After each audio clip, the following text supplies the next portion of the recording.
Gold prices opened the week plummeting lower to lows they haven't seen since June of last year. Yeah, the gold prices pushed down to just below 1673.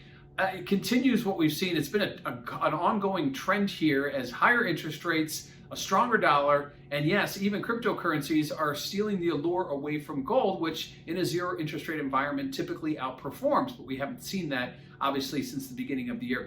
Prices have been plummeting lower. Today, no different.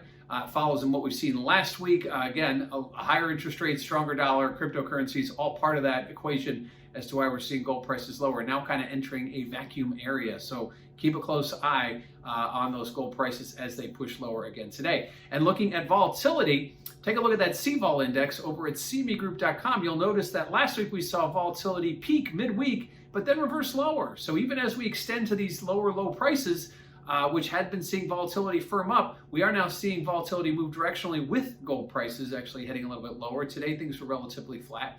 But again, as we continue to break lower, expect volatility to go higher as it has historically, but certainly now seeing a break in that trend. So volatility slightly lower. That started late last week as gold prices go lower as well. And lastly, positioning. What happened with those speculators? Well, speculators who have been fastly exiting their long positions continue to do so at an even faster pace last week, which is no surprise. Obviously, if gold prices are plummeting, if you're long, you want to get out at least and wait for a more attractive area to get back in. Well, they continue to do that. They're the least long they've been in about a year and a half. So speculators now taking a step back and waiting. Yes, they are still net long, but a lot less long than they were just a few months ago. So gold prices right now continue to plummet lower, hitting levels they haven't seen since last summer. And certainly we'll keep an eye on U.S. interest rates, the dollar, and cryptocurrencies to see where the next move in gold comes from.